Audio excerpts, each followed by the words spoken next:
అందరికీ నమస్కారం. నేనైతే మా ఊరు వచ్చాను. ఎందుకంటే జూబ్లీ హిల్స్ ఎలక్షన్స్ ఉన్నాయి ముందు, కాబట్టి నేను మా పేరెంట్స్ది బ్లెస్సింగ్స్ తీసుకోవాలని వచ్చాను. అయితే నా పేరెంట్స్ ఇద్దరు కూడా చనిపోవడం వల్ల వాళ్ళు ఉండేది ఇక్కడంటే కబ్రస్థాన్లో. నేను అట్లీస్ట్ అబ్బాయినైనా కాకపోతే కనీసం దగ్గరికి వెళ్ళి పువ్వులైనా పెడదామంటే నేను ఒక అమ్మాయిని, నాకున్న కొన్ని కట్టుబాట్ల వల్ల, నాకున్న మత ఆచారాల వల్ల ఒక అమ్మాయి కబ్రస్థాన్ దగ్గరికి, సమాధుల దగ్గరికి వెళ్ళొద్దు కాబట్టి నేను దూరం నుంచే ఇక్కడ నుంచే నేను నా పేరెంట్స్కి నివాళులు అర్పిస్తున్నా. వాళ్ళ బ్లెస్సింగ్స్ తీసుకుందామన్నా వాళ్ళు లేరు కాబట్టి వాళ్ళ సమాధుల దగ్గరికి వచ్చిన నేను.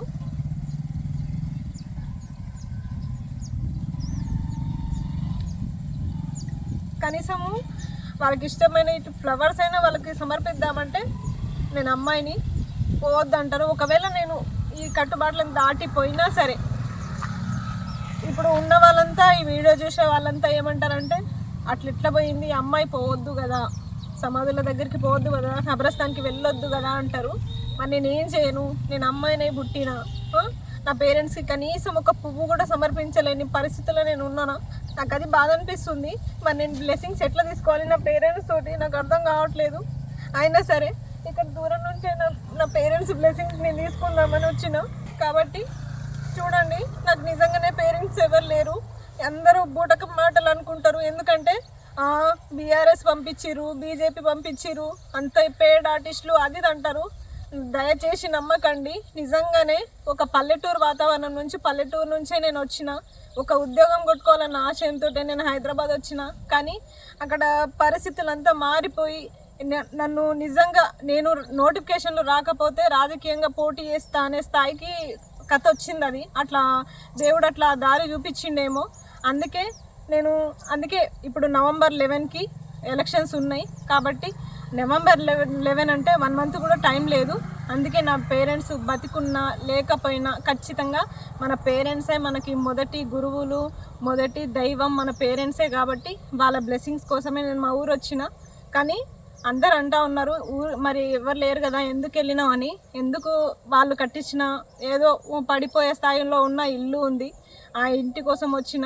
అలాగే ఇంట్లో చూసి ఏదైతే అదైంది. ఎవరు తిట్టినా పర్లేదు, నన్ను తప్పుగా అర్థం చేసుకున్నా పర్లేదు, నేను కట్టుబాట్లు నేను దాటట్లేదు. దూరం నుంచే నా తల్లిదండ్రులకి నివాళులు అర్పిద్దామని ఇటు వచ్చిన. ఈ ఫ్లవర్స్ నేను దగ్గరికి వెళ్ళి పెట్టలేని పరిస్థితి. మీరు ఒప్పుకోరు, మత పెద్దలు ఒప్పుకోరు. అయినా సరే నేను దూరం నుంచి నా ఒక దువా రూపంలో చదివేసి నేను నా పేరెంట్స్కి దువా సమర్పించి కల్మాలు చదివేసి ఇక్కడ నుంచి వెళ్ళిపోదామని వచ్చిన. కాకపోతే వాళ్ళ బ్లెస్సింగ్స్ నాకు ఖచ్చితంగా నా మీద ఉంటాయని చెప్పేసి నేను ఆశిస్తున్నా. అలాగే చూడండి, జూబ్లీ హిల్స్ ప్రజలైనా, నిరుద్యోగులైనా, నేను అబద్ధం చెప్పట్లేదు. నిజంగానే నా పేరెంట్స్ చనిపోయారు. వాళ్ళు చనిపోయి కూడా కొన్ని సంవత్సరాలు అవుతుంది.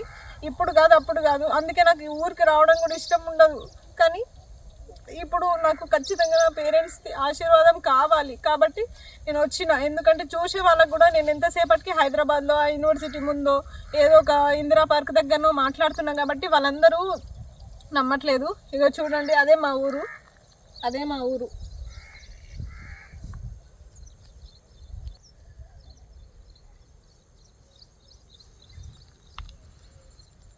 మా ఊరు, తిరుమలాపూర్ మా ఊరు. ఇక్కడ కబ్రస్థాన్ ఉంది. అక్కడ నుంచి ఇక్కడికి వచ్చి ఫస్ట్ ఇక్కడ దిగేసి నేను నా తల్లిదండ్రుల ఆశీర్వాదం కోసం నేను ఇక్కడికి వచ్చిన. నా తల్లిదండ్రుల ఆశీర్వాదం, దీవెనలు నాపై ఎప్పుడు ఉంటాయని నేను నమ్ముతా ఖచ్చితంగా.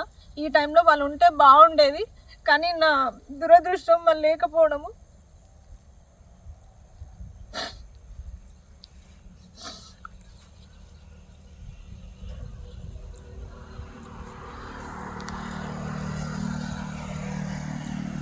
కానీ ఇప్పుడు ఉన్నవాళ్ళే నా తల్లిదండ్రులు, నిరుద్యోగులే నా అన్న చెల్లెళ్ళు, అక్క తమ్ముళ్ళు అనుకుంటున్నా.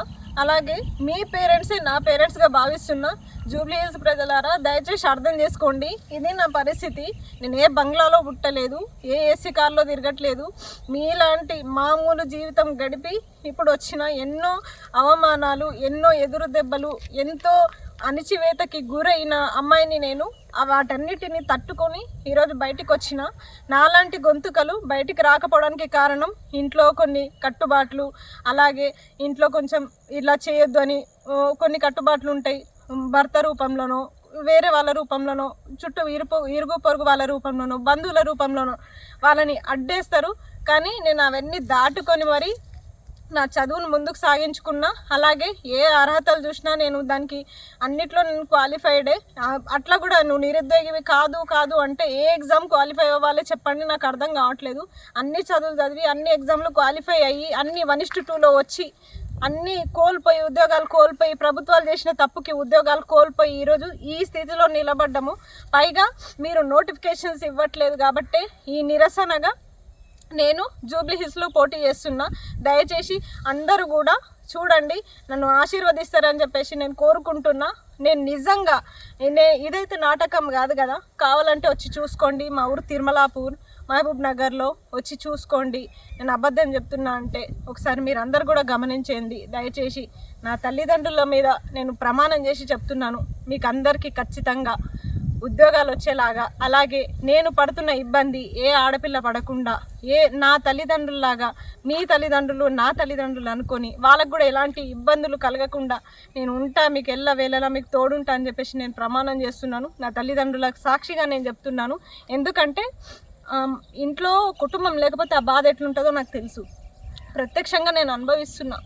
నా చెల్లె నాకంటే చిన్నది, కానీ తనతో నేను ఎప్పుడు కూడా నేను చెప్పుకోలే ఇది నాకు ఇట్లా అనిపిస్తుంది అట్లా అనిపిస్తుంది. ఎందుకంటే నేనే బాధపడితే నా చెల్లె ఇంకా బాధపడుతుంది కాబట్టి ఎప్పుడు కూడా తన ముందర నేను వ్యక్తపరచను అన్నట్టు. అందుకే ఈరోజు అసలు నాకు ఇష్టం ఉండదు. ఎప్పుడైతే మా అమ్మ చనిపోయిందో, ఫస్ట్ మా నాన్న చనిపోయారు, తర్వాత మా అమ్మ చనిపోయింది. అమ్మ చనిపోయిన తర్వాత నాకు ఊర్లో కానీ ఆ ఇంట్లో కానీ ఒక్క క్షణం ఉండబుద్ధి కాలేదు. మొత్తం జ్ఞాపకాలతోనే సతమతం అయిపోయి అసలు నేను తేరుకోలేకపోయినా. సరే, నాకంటూ ఒక ఆయుధం ఉందంటే చదువుకొని నేను ఒక జాబ్ కొట్టుకోవాలని చెప్పేసి ఆ లక్ష్యంతోనే నేను హైదరాబాద్ వచ్చిన, నిజం చెప్పాలంటే. కానీ పరిస్థితుల రీత్యా నేను కూడా ఇప్పుడు నామినేషన్ వేయదలుచుకున్నాను. జూబ్లీ హిల్స్లో ఖచ్చితంగా వేస్తాను. దయచేసి జూబ్లీ హిల్స్ ప్రజలారా, అలాగే నా మత పెద్దలారా, అలాగే నా మతానికి సంబంధించిన జూబ్లీ హిల్స్ ప్రజలకి, అలాగే తెలుగు ప్రజలకి, అసలు ఈ మతం ఆ మతం అని కాకుండా అందరినీ నేను వేడుకుంటున్నా. మీ బిడ్డ లాంటి దాన్ని దయచేసి నన్ను ఆశీర్వదించి మీ ఓట్లు, అమూల్యమైన ఓట్లు నాకు వేసి గెలిపిస్తారని చెప్పేసి నేను కోరుకుంటున్నాను.